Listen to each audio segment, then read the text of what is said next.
प्रभू येशू ख्रिस्ताच्या पवित्र नावात पुन्हा एक वार सर्वांना प्रेमाचा सलाम. गेल्या दिवसापासून आपण 1 तिसरा अध्याय आणि वचन 9 या वचनांवर मनन करीत आहे आणि देवाच्या महान पवित्र आत्म्याच्या सामर्थ्याने त्यातील काही गोष्टी शिकण्याचा आपण प्रयत्न करीत आहे. आणि आज पुन्हा एक वार तेच वचन काढून आपण काही गोष्टी पाहण्याचा आपण प्रयत्न करूया. म्हणून माझ्याबरोबर 1 तिसरा अध्याय आणि वचन 9 आपण काढावे. देवाच्या वचनात असे लिहिले आहे, कारण आम्ही देवाचे सहकारी आहोत. तुम्ही देवाचे शेत, देवाची इमारत असे आहात.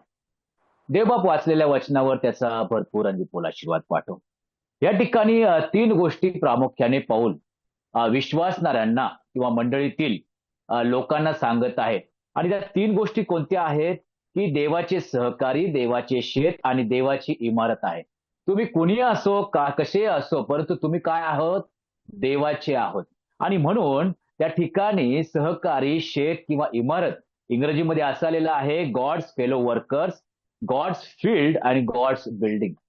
तीन गोष्टी आपण प्रामुख्याने पाहत असताना आपण देवाचे सहकारी हे कशा प्रकारे असावेत आणि या सर्व गोष्टी आपण पाहिलेल्या होत्या.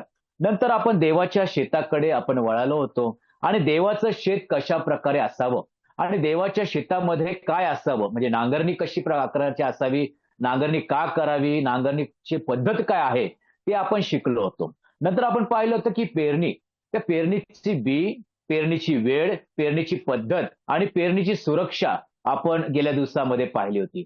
आणि तिसऱ्या मुद्द्याकडे आपण वळत असताना त्या तिसऱ्या मुद्द्याचं शीर्षक असं आहे की फवारणी. ज्या प्रकारे या जगामध्ये शेती करत असताना फवारणीची अतिशय किंवा अत्यंत गरज असते, त्याच प्रकारे आत्मिक जीवनामध्ये देखील फवारणीची गरज असते प्रियांनो. त्यासाठी आपण एक वचन काढूया. लूककृष्ण शुभवर्तमान 13वा अध्याय आणि वचन 6 ते 9 आपण वाचू. देवाच्या वचनात अशा प्रकारे लिहिलेलं आहे, त्याने हा दाखला सांगितला. कोणा एकाचे त्याच्या द्राक्षमळ्यात लावलेले अंजिराचे झाड होते. त्यावर तो फळ पाहावयास आला, परंतु त्याला काही आढळले नाही. तेव्हा त्याने काय केलेलं आहे? माळ्याला म्हटले, पहा, गेली 3 वर्षे मी या अंजिरावर फळ पाहावयास येत आहे, परंतु मला काही आढळत नाही. ते तोडून टाक, उगाच त्याने जागा तरी का अडवावी. तेव्हा त्याने त्याला उत्तर दिले, महाराज, एवढे वर्ष ते असू द्या, म्हणजे मी त्याच्या भोवती खणून खत घालीन, मग त्याला फळ आले तर बरे, नाही तर आपण ते तोडून टाकावे. वचन 8चा शेवट त्या ठिकाणी असं लिहिलं आहे, मी त्याच्या भोवती खणून खत घालीन. प्रियांनो, ह्या अंजिराच्या झाडाच्या अवतीभोवती कुंपण आहे, कारण हे द्राक्ष मळ्यामध्ये आहे. हे कुणाचं तरी द्राक्ष मळा आहे, याचा धनी आहे. आणि ह्या मळ्यामध्ये, कुंपण असलेल्या मळ्यामध्ये या ठिकाणी एक माळी देखील आहे. परंतु माळी आहे एवढंच नाही, तर तो माळी एका गोष्टीकडे आमचं लक्ष वेधित आहे, ते म्हणजे की त्याच्या भोवती खणून मी खत घालीन. की तो जो माळी आहे तो खताविषयी बोलत आहे. आणि खत कोणतं आहे? हे खत जे आहे हे त्या खोडाच्या किंवा त्या जमिनीच्या खाली ते जाणारं खत आहे. ते खणून खत टाकणारं आहे. आणि म्हणून आजच्याही आपल्याला या भाषेमध्ये जर आम्ही बघितलं, जैविक भाषेमध्ये त्या खताला सॉलिड फर्टिलायझर म्हणतात. मग उरियाचं आहे खत, शेणखत आहे, या ठिकाणी वेगवेगळी खतं आम्हाला दिसतात. सॉलिड खत हे कुठे असतं? जमिनीच्या खाली. त्या मुळांना पोषण त्या खताच्या द्वारे मिळतं. परंतु दुसरे एक खत आहे प्रियांनो, ते खत कोणतं आहे? Liquid fertiliser. फवारणी करताना आम्हाला शेतकरी बंधू आम्हाला दिसतात, त्यांच्या पाठीवर ते फवारणीचं सर्व काही साहित्य असतं आणि ते सकाळ आणि संध्याकाळ फवारणी करताना दिसतं. हे जे खत आहे, सॉलिड खत, हे पिकांना किंवा झाडाला मजबूती देण्यासाठी आहे, मुळांना मजबूती देण्यासाठी आहे. परंतु लिक्विड फर्टिलायझर किंवा द्रव खत हे कशाला आम्हाला पाहिजे? प्रियांनो, ज्या वेळेस हे पिके वर येतात, जमिनीवरून जमिनीच्या खालून वर येतात आणि वर आल्यानंतर ते डोलायला लागतात आणि मग त्याला कणस पण असतात प्रियांनो. आणि हिरवीगार कणस आहेत, ते डोलतात, इकडे तिकडे वाऱ्याच्या वेगाने डोलतात, आम्हाला सुंदर वाटतं. परंतु प्रियांनो, त्या डोलणाऱ्या त्या कणसामध्ये कीड लागण्याची जास्त शक्यता असते आणि ते शेतकऱ्याला चांगल्या प्रकारे माहिती आहे. आणि म्हणून ती माहिती असल्यामुळे, ते गांभीर्य असल्यामुळे तो काय करतो, फक्त सॉलिड फर्टिलायझर ह्याच्यावर अवलंबून न राहता तो लिक्विड फर्टिलायझरकडे जातो आणि मग तो सकाळ संध्याकाळ त्या डोलणाऱ्या कणसाला, त्या पिकांना, हिरवीगार पिकं जी आहेत त्यांना कीड लागू नये म्हणून काय करतो, त्या ठिकाणी लिक्विड फर्टिलायझरचा उपयोग करतो. ते द्रव खत त्या ठिकाणी आम्हाला दिसतं. त्यानो आज आमच्या आत्मिक जीवनाला जे आमचं पोषण होत आहे, आमच्या ह्या आत्मिक जीवनाच्या मुळांना निश्चित वचनाच्या द्वारे मजबूती मिळत आहे. परंतु जगातील आचार, जगातील विचार, जगातील राहणीमान, कारण हे सर्व जग त्या सैतानाच्या आधिपत्याखाली आहे. आणि म्हणूनच पौल एका ठिकाणी म्हणतो, बघा बरं, रोमकरास पत्रामध्ये ज्यावेळेस आम्ही येतो 7वा अध्याय, रोमकरास पत्र 7वा अध्याय आणि वचन 18 आणि 19 मध्ये अतिशय दुःखाने तो लिहितो, की कारण मला ठाऊक आहे की माझ्या ठाई म्हणजे माझ्या देह स्वभावात काही चांगले बसत नाही. कारण इच्छा करणे हे मला साधते, पण चांगले ते कृतीत आणणे मला साधत नाही. कारण जे चांगले करावेसे मला वाटते ते मी करीत नाही, तर करावेसे वाटत नाही असे जे वाईट ते मी करीतो. प्रियानो, पाऊल असो किंवा तुम्ही असो किंवा मी असो, जे चांगलं आहे ते करावंसं वाटतं, परंतु अनेक वेळा ते आमच्या जीवनात घडत नाही आणि चुकीचे आचार, चुकीचे विचार, चुकीच्या सर्व गोष्टी ज्या जगाच्या आहेत त्या आमच्या आत्मिक शेतीला कीड लावू शकतात. आत्मिक पिकांना कीड लागू शकतो. प्रियांनो, जगाला जग आम्हाला पाहत असताना कदाचित आमच्या विश्वासी जीवनामध्ये मजबूती असेल, ते डोलणारी पिके असेल, परंतु या डोलणारे कणसांना, पिकांना प्रियांनो कीड लागण्याची दाट शक्यता आहे आणि म्हणून फवारणीची अतिशय गरज आहे. त्या दुसऱ्या शमूएलामध्ये 11व्या अध्यायामध्ये ज्यावेळेस आम्ही येतो त्यावेळेस हा जो देवाचा अभिषिक्त जो दास आहे, जो देवाच्या मर्जीने जो राजा झाला आहे, त्याचं नाव काय आहे, दावीद. त्या ठिकाणी आम्हाला दिसतं की युद्धाला जायचं होतं, पण युद्धाला न गेला तर काय झालं, त्या संध्याकाळच्या समयी माझ्यावर काढा 2 शमूएल 11वा अध्याय आणि त्या ठिकाणी राजे लोक 1 पासून जर वाचलं, युद्धाच्या मोहिमेत जातात त्या समयी म्हणजे वर्षारंभी दाविदाने योआबास व त्याच्याबरोबर त्याचे नोकर चाकर व सर्व इस्रायल लोक यास पाठविले. त्यांनी अम्मोन्यांचा संहार करून राब्बा नगरास वेढा घातला, पण दावीद यरुशलेमेसच राहिला. तो युद्धास गेला नाही. प्रियानो, एक आत्मिक जीवनामधला जे आम्ही एक पीक म्हणू किंवा झाड म्हणू प्रियानो, अतिशय मजबूत आहे विश्वासात, पूर्णपणे देवावर विसंबून राहणारा दावीद आहे. परंतु ज्यावेळेस मी पाहतो की तो हिरवागार दावीद आम्हाला दिसतो, एका पिकाप्रमाणे, एक कणीस जे आहे, डोलदार कणीस आहे, आणि परंतु त्या ठिकाणी पाहतो की त्या पिकाला प्रियानो कीड लागलेली आहे. त्या संध्याकाळच्या समयी दावीद पलंगावरून उठला आणि राज मंदिरावरून, गच्चीवरून त्याने काय केलं, तो फिरू लागला आणि एका स्त्रीला स्नान करताना पाहिलं. ती सुंदर आहे, त्याने दुरून पाहिलं आणि मग पुढे आम्हाला माहिती आहे सर्व काही. त्या व्यभिचाराची कीड त्याच्या आत्मिक जीवनाला लागली. प्रियानो, आज जगामध्ये आम्हाला दिसतं त्या व्यभिचाराची कीड भयानक आहे. प्रियानो, आज जर आम्ही बघितलं तर अनेक देशांची दुःखदायी घटना ही आहे, घटस्फोट, एकमेकांशी पटत नाही आणि वधू आणि वर जे त्यांनी प्रतिज्ञा घेतलेली आहे ते वेगळे झालेले आहेत. का बरं? त्याच्या मागचं सर्वात मोठं कारण म्हणजे व्यभिचार. प्रियानो, आणि दुःखाची गोष्ट, ज्यांच्या जीवनामध्ये विश्वास आलेला आहे, ज्यांच्या ठाई प्रभू वास करत आहे, त्यांच्या हातामध्ये पवित्र शास्त्र आहे, अशा अनेकांचा यामध्ये समावेश आहे. दुःखाची गोष्ट आहे. त्या व्यभिचाराची कीड दाविदाच्या पिकांवर आहे. प्रियानो, त्या आत्मिक शेतांना लागलेली आहे. एवढंच नाही प्रियानो, पुढे जर आम्ही बघितलं की त्याची बायको, कोणाची बायको आहे, उरिया हित्तीची बायको आहे. आणि मग आम्ही पुढे पाहतो, वेळेनुसार आपण सर्व गोष्टी पाहणार नाही, परंतु उरिया हित्तीला त्या शत्रूंच्या समोर त्याने उभा केलं आणि उरिया हित्तीचा काय झालेला आहे, शेवट झालेला आहे.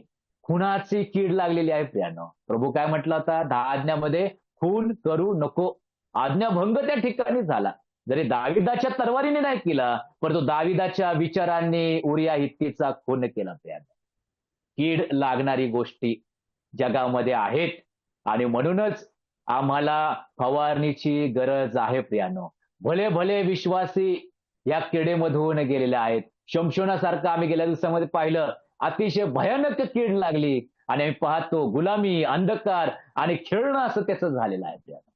आज आमच्या आत्मिक जीवनाला या फवारणीची गरज आहे. जर आम्ही जगाला किंवा समाजाला किंवा मंडळीला डोलणारी पिके जरी दिसलो बाहेरून, परंतु ही कीड आम्हाला लागू शकते. कारण स्वतः पाऊल म्हणतो, जे चांगलं करावंसे वाटते ते होत नाही आणि या ठिकाणी दुःखाची गोष्ट आहे. आपण 1 कोरिंथ 13वा अध्याय आणि 13वं वचन वाचूया. 1 कोरिंथ 13वा अध्याय आणि 13वं वचन. त्या ठिकाणी देवाच्या वचनात हाच पाऊल देतो. विश्वास, आशा, प्रीती ही तिन्ही टिकणारी आहेत, परंतु त्यात प्रीती श्रेष्ठ आहे. तिन्ही टिकणारी आहेत. टिकणारी आहे एवढंच नाही, तर टिकवणाऱ्या आहेत प्रियानो. या ठिकाणी आत्मिक दृष्टिकोनातून जर आम्ही पाहिलं, तर या ठिकाणी 3 लिक्विड फर्टिलायझर आम्हाला दिसलेले आहेत. एक विश्वास, दुसरं आशा आणि 3 प्रीती. हे द्रव खत आमच्या जीवनात असणं गरजेचं आहे. निश्चित वचनाच्या द्वारे आमच्या मुलांना पोषण मिळतंय. आमची खोडाची मजबूती झालेली आहे. परंतु आता जमिनीच्या वर आल्यानंतर आमचा जगाशी संपर्क होत आहे प्रियानो. आणि जगाशी संपर्क झाल्यानंतर आमच्या या पिकांना कीड लागण्याची दाट शक्यता आहे. आणि जर या पिकांना जर कीड लागू नये जर आमची इच्छा असेल, तर विश्वास, आशा आणि प्रीती ही 3 द्रवखत आमच्या घरामध्ये, आमच्या जीवनामध्ये, आमच्या मंडळीमध्ये असणं अतिशय महत्वाचं आहे. आणि म्हणून या 3 द्रवखताकडे येणाऱ्या दिवसामध्ये आपण पाहण्याचा प्रयत्न करू. त्यातील पहिलं द्रवखत जे आहे, ते आहे विश्वासाचं द्रवखत किंवा विश्वासाची फवारणी या आत्मिक शेताला होणं अतिशय महत्वाचं आहे. योहान शुभवर्तमानामध्ये आपण येऊ आणि अतिशय परिचित असलेला हा शास्त्र भाग आहे. त्या ठिकाणी लाजर आम्हाला दिसतो की तो मृत आहे आणि आम्ही वचन 39 पाहूया. 11वा अध्याय योहानाचा 39वा वचन. येशूने म्हटले, काय म्हटले? धोंड काढा. त्या ठिकाणी म्हटलं, प्रभू धोंड काढा. त्या मृताची बहीण काय म्हणाली? मार्था, प्रभूजी आता त्याला दुर्गंधी येत असे. प्रियानो, प्रभू बरोबर प्रभूच्या समक्षतेत एक उपासक आहे, मार्था नावाची उपासक आहे प्रियानो. प्रभू म्हणत आहे धोंड काढा. परंतु ती काय म्हणत आहे? प्रभूजी त्याला म्हणजे माझ्या भावाला जो 4 दिवसापूर्वी मृत झालेला आहे, जो कबरेमध्ये आहे, त्याला दुर्गंधी येत असेल. त्याच्या मागचा घटनाक्रम जर आम्ही पाहिला तर वचन ज्यावेळेस आम्ही पाहतो 20 पासून, तर त्या ठिकाणी काय लिहिलं आहे? येशू येत आहे हे ऐकताच मार्था जाऊन त्याला भेटली. पण मरिया घरातच बसून राहिली. मार्था येशूला म्हणाली, काय म्हणाली? प्रभूजी आपण येथे असता तर माझा भाऊ मेला नसता. एवढा प्रबळ विश्वास मार्थेच्या जीवनात आहे. आताही जे काही आपण देवाजवळ मागाल ते देव आपल्याला देईल हे मला ठाऊक आहे. कारण एका बाजूला म्हणते ती, ज्यावेळेस तुम्ही असता तर प्रियानो, प्रभूचा ती मार्था काय म्हणते प्रभूला, की माझ्या भावाला काय झालं नसतं, तो मेला नसता. आणि दुसऱ्या बाजूला तो ती काय म्हणत आहे, आता तो मेला आहे, परंतु आताही जे काही आपण देवाजवळ मागाल ते देव आपल्याला देईल हे मला ठाऊक आहे. काय विश्वास आहे प्रबळ. परंतु ह्या ठिकाणी वचन 23 पासून जर बघितलं, येशूने तिला म्हटले तुझा भाऊ पुन्हा उठेल. मार्था त्याला म्हणाली, तो शेवटल्या दिवशी पुनरुत्थान समयी पुन्हा उठेल हे मला ठाऊक आहे.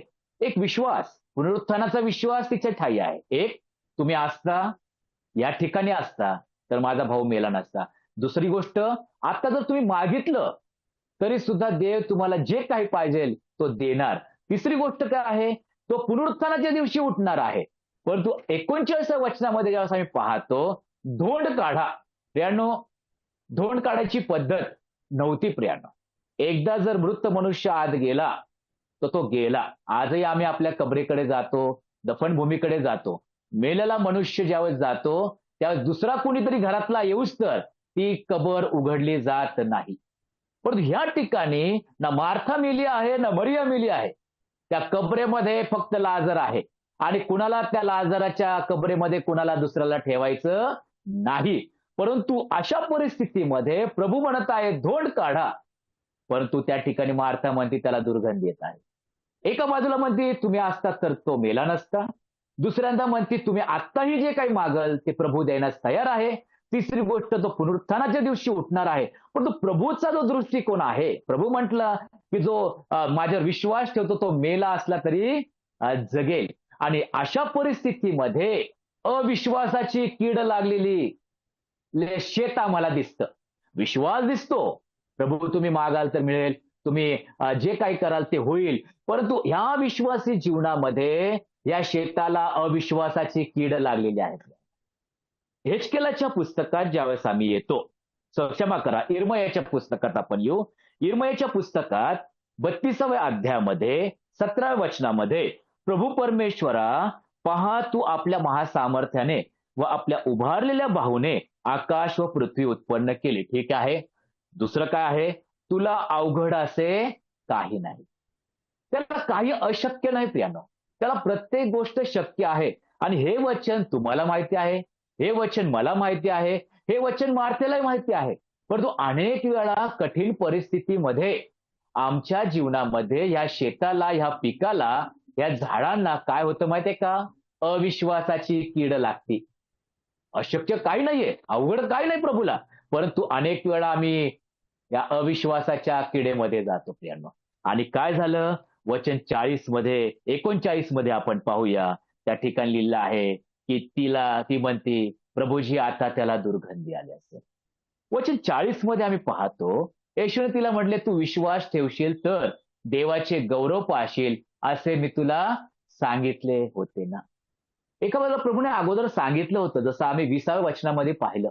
20व्या वचनापासून पुढे सांगितलेल्या गोष्टी ती विसरलेली आहे. का विसरली माहितीये का?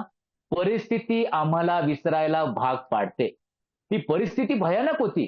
ती परिस्थिती प्रियांनो कबरेच्या समोरची आहे. एकुलता एक भाऊ गेलेला आहे. सांत्वन अजून झालेलं नाही. डोळ्यातील अश्रू अजून थांबलेले नाही. आणि अशा भयानक परिस्थितीमध्ये अविश्वासाची कीड मार्थेच्या आत्मिक शेताला लागलेली आहे. अशी परिस्थिती तुमच्या आणि माझ्या जीवनात होऊ शकते. मग आर्थिक परिस्थितीमध्ये भयानक अवस्थेत जाऊ शकतो. होत्याचं नव्हतं झालेले लोक आमच्या समोर आहेत यानं. आणि अशा परिस्थितीमध्ये प्रभू तुला अवघड असं वाटत असेल, अशक्य गोष्ट शक्य करणाऱ्या देवावर अविश्वासाचा आम्ही लेप लावू शकतो. प्रियानो, अविश्वासाची कीड आम्हाला देवापासून लांब होते. या ठिकाणी बघतो आम्ही, धोंड काढा असं म्हटल्यानंतर त्यांनी धोंड काढली. आणि 40व्या वचनामध्ये आणि 42व्या वचनामध्ये ज्यावेळेस आम्ही पाहतो, मला माहित आहे की तू सर्वदा माझे ऐकतोस, तरी जो लोकसमुदाय सभोवती उभा आहे त्यांच्याकरिता मी बोललो, यासाठी की तू मला पाठविले आहे असा त्यांनी विश्वास ठेवला. प्रियांनो, या 2 वचनांमध्ये 41व्या वचनामध्ये बघतो आम्ही, यावरून त्यांनी धोंड काढली, तेव्हा येशूने दृष्टी वर केली. प्रियांनो बघा, धोंड काढल्यानंतर घरातल्याच लोकांचा विश्वास आहे प्रियांनो. मार्था मरियाच्या बाबतीत बघतो की 4 दिवस झाले त्याला दुर्गंधी आली. परंतु विचार करा, ज्यांनी धोंड काढली ते घरातले नाहीत प्रियांनो. ते शेजारी पाजारी आहे, ते समाजामधले आहे. प्रियांनो, त्यांच्या मनामध्ये काय खळबळ असेल? त्यांच्यामध्ये अविश्वासाची कीड असेल का? ते अविश्वासाने प्रभूकडे पाहत असेल का? कारण बहीण म्हणती त्यांना दुर्गंधी लागली. कारण ह्या लोकांपेक्षा ह्या घरातल्या लोकांना प्रभूचा चांगला अनुभव आहे. तर ह्या घरच्या लोकांनी त्याचा उत्तम पाहुणचार केलेला आम्ही पाहतो लुकाच्या शुभवर्तनामध्ये. आणि अशा परिस्थितीमध्ये या मार्थेच्या आत्मिक शेतीला जर अविश्वासाची कीड लागली, तर ज्यांनी धोंड काढली, या 40 ते 42 या वचनामध्ये जे 41वं वचन आहे, एक छोटासा शांततेचा भाग आहे. तो समय आहे, तो गॅप आहे. या गॅपमध्ये प्रियांनो, त्या कबरेच्या अवतीभोवती असलेल्या लोकांच्या जीवनामध्ये निश्चित अविश्वासाची कीड लागली आहे. म्हणून तो प्रभू काय म्हणतो 42व्या वचनाची शेवटचा भाग, तू मला पाठविले आहे असा त्यांनी विश्वास धरावा. त्यांनी कुणी? एकापेक्षा अनेक जण. कोण आहे? मार्था आहे, मरिया आहे, पूर्ण समुदाय आहे प्रियांनो. धोंड काढणारे आहे, धोंडेच्या बाजूला उभा राहिलेले आहेत, कबरेच्या आजूबाजूला राहिलेले आहेत. ते स्वभावताली जो घोळका आहे त्यांनी माझ्यावर विश्वास ठेवावा. प्रियांनो, अविश्वासाची कीड भयानक आहे प्रियांनो. ज्यावेळेस परिस्थिती भयानक असते त्यावेळेस तुमच्या आणि माझ्या जीवनात हा अविश्वास येऊ शकतो. आणि म्हणूनच आम्ही गेल्या दिवसामध्ये विश्वासाविषयी बऱ्याच गोष्टी पाहिल्या. त्याची सुरुवात प्रभूचे शिष्य म्हणाले, प्रभूजी आमचा विश्वास वाढवा. प्रियांनो, या विश्वासाची फवारणी अतिशय महत्वाची आहे आणि ती रोज होणे गरजेचे आहे. कारण का माहितीये का? अविश्वासाची कीड आमच्या जीवनात येण्याची दाट शक्यता आहे. जर या घरामधील मार्थाला, मरियेला ज्यांनी प्रभूला पाहिलं, त्यांच्या जीवनात जर येऊ शकते. प्रियांनो, आज तर आम्ही प्रभूला पाहिलेलं नाही. तो अनुभव येतोय, परंतु अविश्वासाची कीड आमच्या जीवनात येऊ शकते. मत्तयाच्या शुभवर्तमानामध्ये 28वा अध्याय आणि वचन 16 आपण काढूया. मत्तयाचं शुभवर्तमान 28वा अध्याय आणि वचन 16. इकडे 11 शिष्य गालिलात जो डोंगर येशूने सांगितला सांगून ठेविला होता त्यावर गेले. प्रियांनो, 11 शिष्य जो डोंगर प्रभूने सांगितलेला आहे तो गालिलातला आहे. त्यांनी काय केलं आहे? तो चढलेला आहे, ते वर गेलेले आहे डोंगरावर.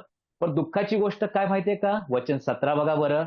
आणि त्यांनी त्याला तेथे पाहून नमन केले. एक तरी कित्येकास संशय वाटला. संशयाची कीड कुठे? डोंगरावर जे चढून गेलेले आहेत. त्या डोंगरावर असलेले 11 शिष्यांच्या तील कित्येकास संशय वाटला. तिथं आकडा दिलेला नाही. 11 मधील कित्येकास. मग 11च्या 11, 11 पैकी 10, 11 पैकी 9 मला माहित नाही. परंतु तरी कित्येकास इंग्रजीमध्ये असं लिहिलं आहे, they saw him, they worship him, but some doubted.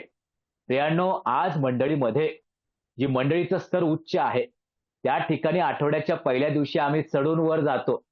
परंतु कित्येका संशय आज आहे का? की प्रभू उठला आहे का? प्रभूचा मेजामध्ये सहभागी होत असताना खरोखर हा प्रभू म्हटला की मी पुन्हा येणार आहे, तो संशय आमच्यामध्ये आहे का प्रियांनो? कारण अनेक जण म्हणतात प्रभू येणार आहे, तो विलंब लावत आहे, ते संशय धरतात. परंतु प्रभू जो कृपेने भरलेला आहे, अनेकांचं तारण व्हावं, अनेकांना पापांची क्षमा मिळावी म्हणून प्रभू अजूनही तो वाट पाहत आहे. तो धीराने आमचं सोसत आहे प्रियांनो. परंतु या ठिकाणी पाहतो जे डोंगर चढून गेले त्यांच्या आत्मिक शेताला संशयाची कीड लागलेली आहे. दुःखाची गोष्ट. आज आमचं शेत असं आहे का? अविश्वासाची कीड आमच्या पिकांना लागली आहे का? दुसरी गोष्ट, संशयाची कीड आमच्या पिकांना लागली आहे का? यातील एक जण जो होता तो अगोदरही काही गोष्टींमध्ये संशय धरणारा होता. त्याचं नाव काय माहितीये का? जो आपल्या भारतामध्ये आला त्याचं नाव थोमा. योहानाच्या पुस्तकात शुभवर्तमानामध्ये 20वा अध्यायामध्ये आपण येऊया.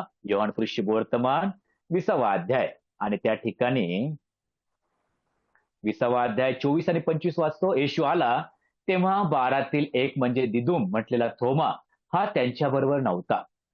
म्हणून दुसऱ्या शिष्यांनी त्याला सांगितले, आम्ही प्रभूला पाहिले.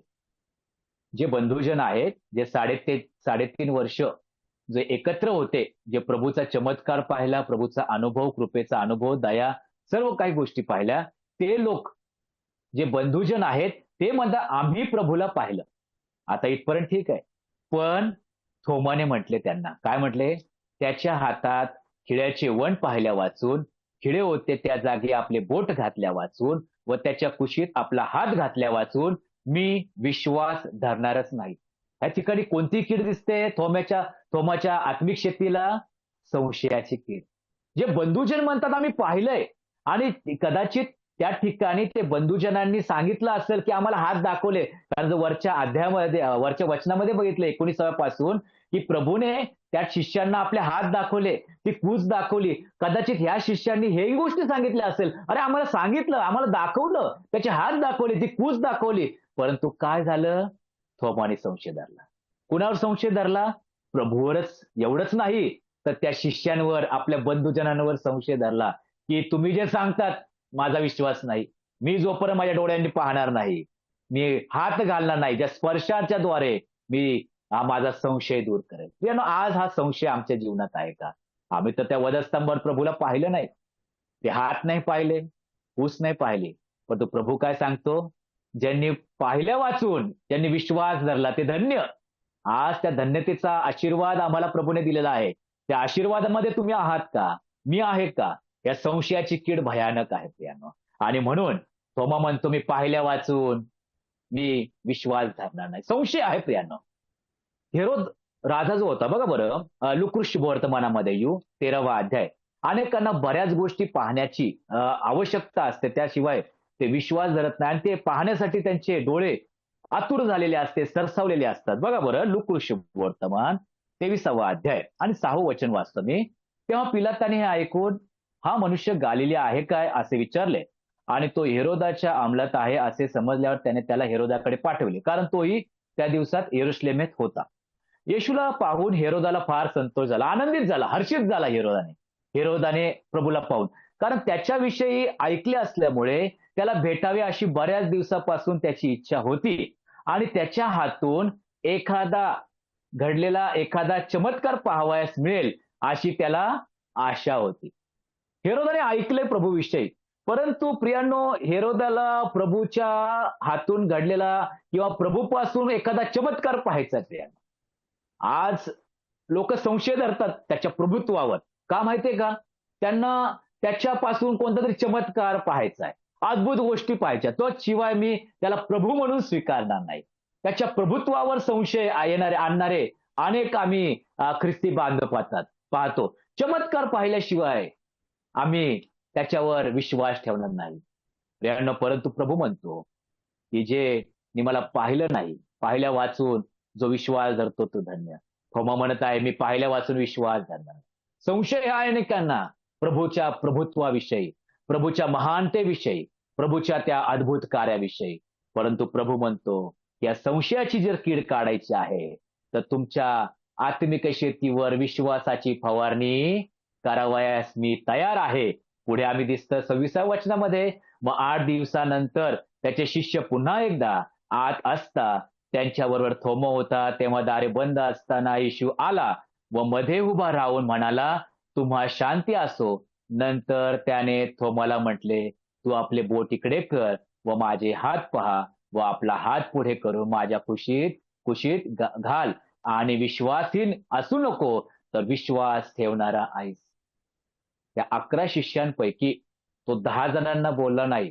त्या 11 शिष्यांपैकी फक्त एकालाच बोलला, ज्याच्या अंतःकरणात, ज्याच्या आत्मिक शेतीला संशयाची कीड लागलेली होती.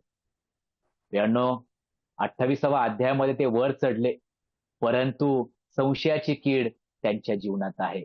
त्या ठिकाणी घराच्या बाहेर असलेला थोमा आम्ही पाहतो संशयाच्या किडेमध्ये आहे आणि मग घराच्या आत आल्यानंतर ती संशयाची कीड दूर केली. प्रियांनो, जो भाऊ घराच्या बाहेर देवाच्या मंडळीच्या बाहेर असतो तो संशयाची कीड लागल्याशिवाय राहणार नाही. परंतु जो देवाच्या घराच्या आत येतो, प्रभू देवाच्या घराच्या आत आपल्या घरामध्ये ती फवारणी करायची प्रभूची इच्छा आहे आणि त्या घरामध्ये त्या शिष्याच्या आत्मिक शेतीवर विश्वासाची फवारणी झाली आणि संशयाची कीड दूर झाली. काय म्हणतो थोमाने त्याला म्हटले, माझा प्रभू व माझा देव. येशूने त्याला म्हटले, तू मला पाहिले आहे म्हणून विश्वास ठेवला आहे. पाहिल्या वाचून विश्वास ठेवणारे ते धन्य. त्यानं आज त्या धन्यतेचा आशीर्वाद त्यानं तुम्हाला आणि मला लाभलेला आहे. खरोखर आज आम्ही या सर्व गोष्टी पाहिल्या नाही, परंतु एकच आहे, प्रभू वधस्तंभावर गेला. माझ्यासाठी त्याच्या हातापायामध्ये खिळे ठोकण्यात आले.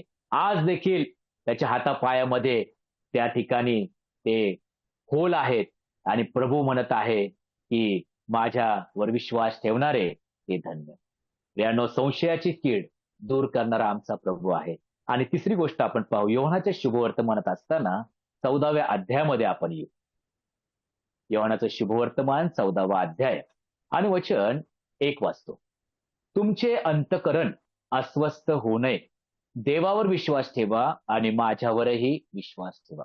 या ठिकाणी शिष्यांचे अंतःकरण, किती शिष्य आहेत इथे 12 शिष्य आहेत. 12 शिष्यांचं अंतःकरण अस्वस्थ झालेलं आहे. अंतःकरण अस्वस्थ होणे प्रेषितांच्या कृत्यामध्ये 2रा अध्याय 37व्या वचनामध्ये अंतःकरणाला चुटपुट लागणे, प्रेषितांचे कृत्य 7वा अध्याय 54व्या वचनामध्ये अंतःकरण झोंबणे. 3 अंतःकरणाच्या परिस्थितीमधून लोक जात आहेत प्रियांनो. एक अंतःकरण अस्वस्थ, एक अंतःकरणाला चुटपुट, तिसरी गोष्ट अंतःकरण झोंबणे. प्रियांनो, अंतःकरणाला चुटपुट लागणे उत्तम, कारण ते प्रभूकडे येण्यासाठी आहे. अंतःकरणाला चुटपुट लागणे मी म्हणेल अतिउत्तम. का माहितीये का? कारण वचन हे दुधारी तलवार आहे. ते अंतःकरण भेदणारं आहे आणि अनेकांच्या अंतःकरणाला ती तलवार भोसकल्यानंतर अनेकांच्या अंतःकरणात चुटपुट लागती एक. दुसरी गोष्ट अंतःकरण झोंबतं दुसरी गोष्ट. परंतु अंतःकरण अस्वस्थ होणं हे भयानक आहे प्रियानो. का माहितीये का? तर ही अस्वस्थता अस्थिरतेकडे घेऊन जाते प्रियानो. अस्थिरतेकडे घेऊन गेल्यानंतर आम्ही विश्वासी जीवनामध्ये ढासळतो. का यांचं अंतःकरण अस्वस्थ झालं? कारण वचन 36 मध्ये आम्ही पाहतो, 13वा अध्याय वचन 36. शिमोन पेत्र त्याला म्हणाला, प्रभुजी आपण कुठे जाता? येशूने उत्तर दिले, मी जेथे जातो तेथे तुला आता माझ्या मागे येता येणार नाही. प्रभू अगोदर काहीतरी म्हटलं मी जाणार आहे. त्यामुळे तर तो रिएक्शन करतो, की आपण कोठे जाता?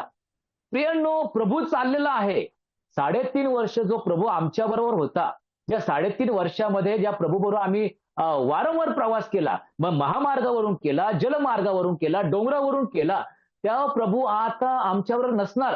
ज्या प्रभूने आम्हाला भाकर दिली, ज्या प्रभूने आमच्यासाठी सर्वस्व केलं, ज्या प्रभूच्या द्वारे आम्ही अनेक चमत्कार केले, पाहिले आणि अशा परिस्थितीमध्ये आता प्रभू आमच्याबरोबर नसणार. अस्वस्थता त्यांच्या अंतःकरणाला भिडायला लागली आणि त्या अस्वस्थतेमुळे त्यांच्या आत्मिक शेतीला अस्थिरतेची कीड लागलेली आहे प्रियांनो. कुठे दिसते ती? योहानाच्या शुभवर्तमानामध्ये 21वा अध्यायामध्ये आपण येऊ आणि ती आत्मिक शेतीला अस्थिरतेची कीड काय आहे? नंतर तिबिरियाच्या समुद्राजवळ येशू शिष्यांना प्रगट झाला आणि तो ह्या प्रकारे प्रगट झाला. शिमोन पेत्र, दिदू म्हटलेला थोमा, गालिलातील काना इथला नतनेल, जब्बीचे मुलगे व त्याच्या शिष्यांपैकी दुसरे दोघे जण हे एकत्र जमले असता शिमोन पेत्र त्यांना म्हणाला, मी मासे धरावयास जातो. ते त्याला म्हणाले, आम्हीही तुझ्या बरोबर येतो. तेव्हा ते निघून मछव्यात बसले. त्यांनी देवाचं घर सोडलेलं आहे प्रियानो. देवाचं पाचारण सोडलेलं आहे. का? कारण प्रभू आता आमच्याबरोबर नाही. त्यांना अस्थिर व्हायची गरज नव्हती. कारण प्रभूने वारंवार त्यांना दर्शन दिलेलं आहे प्रियानो. आणि वारंवार दर्शन देऊन सुद्धा त्या माडीवरच्या खोलीमध्ये 14व्या अध्यायामध्ये स्पष्ट बोलला होता, की तुमचं अंतःकरण अस्वस्थ होऊ देऊ नका. मी पुन्हा येणार आहे. मी जागा तयार करावयास जात आहे आणि मी जागा तयार केली म्हणजे मी पुन्हा येणार आहे. प्रभू पुन्हा येणार आहे. परंतु हा अविश्वास अस्थिरतेकडे घेऊन गेला आणि अस्थिरतेची कीड लागल्यामुळे त्यांनी ते घर सोडलं, यरुशलेम सोडले आणि पुन्हा जुन्या जीवनामध्ये गेलेले आहेत. परिणाम काय? पण त्या रात्री त्यांनी काही धरलं नाही. प्रियानो, अस्थिरतेची कीड आम्हाला अपयशाकडे घेऊन जाते.